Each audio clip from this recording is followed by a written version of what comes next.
Je voudrais tout d'abord rappeler que le président Macky Sall est arrivé au pouvoir en 2012 dans un contexte relativement difficile, avec la crise de la dette en Europe, le déclenchement de la crise malienne, une campagne agricole au plan interne qui a été désastreuse en 2011-2012, une croissance très faible sur pratiquement 5 années, de 2006 à 2011, mais aussi des tensions de trésorerie extrêmement importantes en 2012, avec une dette au secteur privé qui était évaluée à 150 milliards de francs CFA.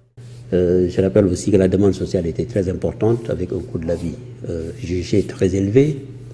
Et dans ce contexte, évidemment, le président de la République a pris des mesures urgentes qui consistaient à la distribution de vivres de soudure pour les populations, mais aussi la distribution d'aliments de bétail et la réduction des prix des denrées après une subvention pour le cas du sucre, mais aussi des négociations avec les commerçants.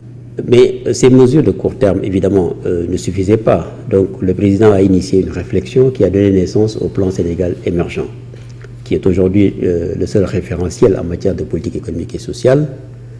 Et le PSE est adossé à une vision qui est celle d'un Sénégal émergent en 2035, avec une société solidaire et dans un état de droit.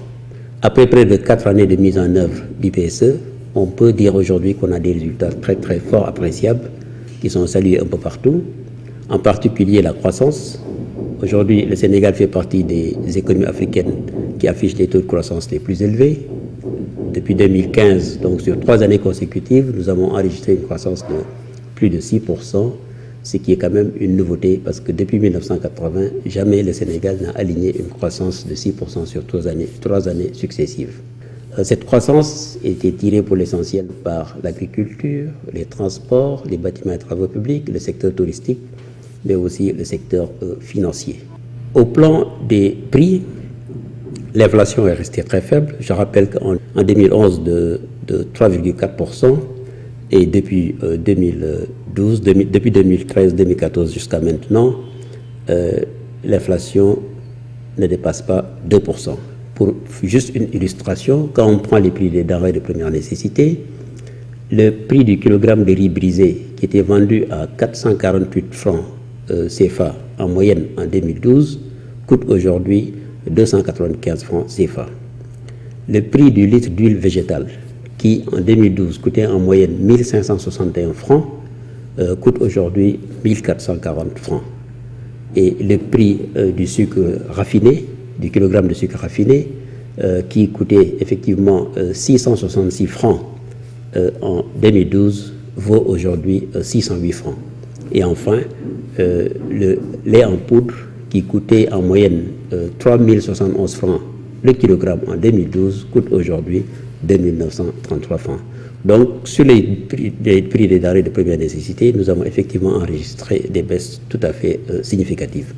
Au plan du budget de l'État, le gouvernement de Macky Sall a réussi à porter le budget de l'État de 2374 milliards en 2012 à 3774 milliards en 2018, soit une augmentation de près de 1400 milliards en 6 ans. Et cette progression traduit effectivement tous les efforts qui ont été faits en matière de simplification de la fiscalité avec le nouveau Code général des impôts, mais aussi en matière de modernisation des régies financières. Et malgré, effectivement, il faut le souligner, la baisse de l'impôt sur le revenu, donc le gouvernement a pu mobiliser davantage de ressources.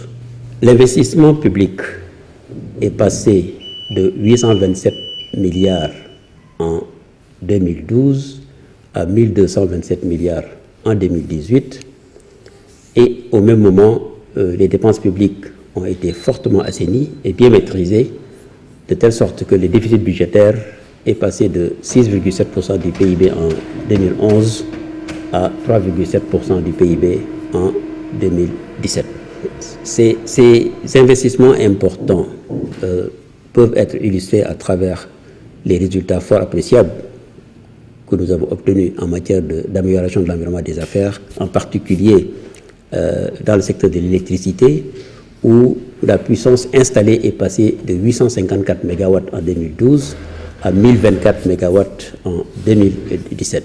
Et au même moment, le taux d'électrification rurale est passé de 25% en 2012 à 40% en 2017. Et le coût de production, effectivement, de l'électricité est passé de 97 francs CFA en 2012 à 55 francs CFA en 2017, à la faveur du développement du mix énergétique. Aujourd'hui, 5 centrales solaires ont vu le jour et la centrale à charbon est en train d'être finalisée, ce qui permettra de réduire davantage les prix de l'électricité, qui, je dois le rappeler, a déjà connu une baisse de l'ordre de 10% en janvier 2017. Du point des infrastructures aussi, beaucoup de progrès ont été notés avec la mise en service de l'aéroport international Blaise Diagne de Diass, mais aussi le prolongement de l'autoroute à péage jusqu'à Signa, le prolongement de la VDN, les lancements des travaux Ila Touba, qui ont très fortement avancé, mais aussi le lancement du train express régional, sans compter le centre de conférence international Abdou Diouf de Diamniadio et toutes les infrastructures qui ont été développées au niveau de Diamniadio. Toujours en matière d'accès au financement, des progrès également très importants ont été enregistrés avec la mise en place du Fonds 6, du Fonds GIP et de la BNDE qui ont permis d'améliorer très sensiblement l'accès au financement pour la PME. Mais il y a également cette heureuse initiative du président de la République dans le budget de 2018, à savoir la création de la délégation à l'entrepreneuriat rapide, dotée d'un financement de 30 milliards et destiné aux jeunes et aux femmes. D'autres efforts assez importants ont été également notés en matière d'amélioration de l'environnement des affaires. C'est des mesures portant sur la simplification des procédures, la loi PPP, les zones économiques spéciales, etc. Et tout ça devrait permettre de libérer davantage de potentiel de croissance, d'attirer davantage de secteur privé et donc de maintenir la croissance à des niveaux très élevés. Et cette croissance économique, cette activité qui va permettre effectivement aux populations d'améliorer très sensiblement leurs conditions de vie. Mais en attendant, le gouvernement, avec les ressources tirées de la croissance, de la mobilisation des ressources, a mis en place aussi des programmes très importants pour améliorer le capital humain. C'est ainsi que l'éducation et la santé absorbent déjà près du quart du budget et le programme de bourse de sécurité familiale a permis à certains ménages d'améliorer très significativement leurs conditions de vie. Et on a le PUDC qui a également permis des progrès très importants au niveau du milieu rural, que ce soit dans le domaine de l'hydraulique, que ce soit dans le domaine de l'électrification rurale, mais aussi dans le domaine de l'allègement des travaux de la femme. Et il y a également la couverture maladie universelle. Et enfin, sur l'axe 3 du PSE, à savoir la sécurité, le gouvernement a fait des progrès très significatifs en allouant aujourd'hui pratiquement 10% du budget aux forces de défense et de sécurité.